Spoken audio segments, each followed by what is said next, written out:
इगतपुरी तालुक्यातील टाकेत बुद्रुक येथे शिक्षकी पेशाला काळिमा फासणारी घटना उघडकीस आली आहे।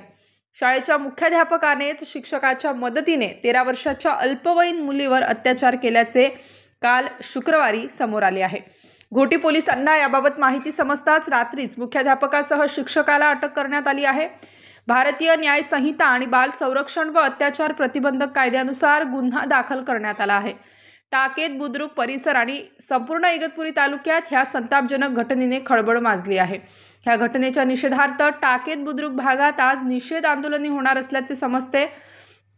इगतपुरी तालुक्यातील टाकेत बुद्रुक येथील न्यू इंग्लिश स्कूल शाळेत 6वीत शिकणाऱ्या 13 वर्षाच्या पीडित विद्यार्थिनीवर मुख्याध्यापक तुकाराम साबळे यांनी अत्याचार केला। वर्ग शिक्षक जोशी याने तुकाराम साबळेच्या सांगण्यावरून पीडित मुलीला शुक्रवारी दुपारी मुख्याध्यापकाच्या घरी नेले। यानंतर मुख्याध्यापक तुकाराम साबळे यांना अत्याचार करून पीडित मुलीला घरी पाठवून दिले। पीडित मुलीला अत्याचारामुळे त्रास होत असल्याचे कुटुंबाच्या लक्षात आल्यावर त्यांनी घोटी पोलिसांना माहिती दिली। पोलिसांनी युद्धपातळीवर दखल घेऊन मुख्याध्यापक तुकाराम साबळे, वर्ग शिक्षक जोशी ह्या संशयित आरोपींना अटक करून तपास सुरू केला आहे।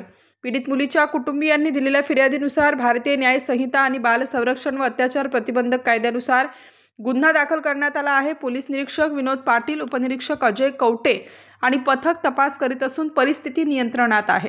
या घटनेने इगतपुरी तालुक्यात संतापाची लाट पसरत आहे। नेमकी काय घटना घडली? घोटी पोलीस स्टेशनच्या अंतर्गत इगतपुरी तालुक्यातील एका गावामध्ये एका शाळेतील अल्पवयीन मुलीवर शाळेतीलच मुख्याध्यापकाने काल दुपारी 1:30 वाजेच्या सुमारास तिला दुसऱ्या एका शिक्षकाच्या मदतीनं घरी बोलावून घेऊन तिच्यावर अतिप्रसंग केलेला आहे आणि ती घटना संबंधित मुलीनं तिच्या मैत्रिणींना सांगितली आणि त्यानंतर मैत्रिणीनं त्यांच्या पालकाला सांगितल्यानंतर ती घटना पालकांनी त्या मुलीच्या आजीला सांगितली आणि नंतर मग ही गोष्ट माहीत झाल्यानंतर आजी आणि तिचे काही नातेवाईक त्या मुलीला घेऊन सकाळी पोलीस स्टेशनला आलेले आहेत आणि मुलीच्या फिर्यादीवरून पोलीस स्टेशनला गुन्हा नंबर 58/2025 भारतीय कायदा कलम 64, 65, 75 आणि पोक्सो ॲक्ट कलम 4, 8, 12 यांच्यासह दाखल झालेला आहे। गुन्ह्याचा तपास स्वतः या पोलीस स्टेशनचे प्रभारी अधिकारी पोलीस निरीक्षक श्री विनोद पाटील हे करत आहेत आणि त्यांनी गुन्हा दाखल करण्यापूर्वीच यातील जे दोन्ही आरोपी आहेत त्या दोन्ही आरोपींना ताब्यात घेतलेला आहे। आता त्यांची रीतसर वैद्यकीय तपासणी करून वगैरे त्यांना अटक करण्यात येईल। गावामध्ये योग्य तो पोलीस बंदोबस्त नेमलेला आहे।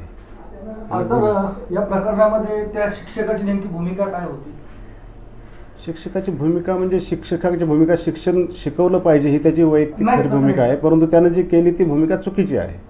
याच्यामध्ये मुख्याध्यापकावरती गुन्हा दाखल झाला आहे, परंतु ज्या शिक्षकाने त्या मुलीला पाठवलं त्या शिक्षकाची नेमकी भूमिका काय होती?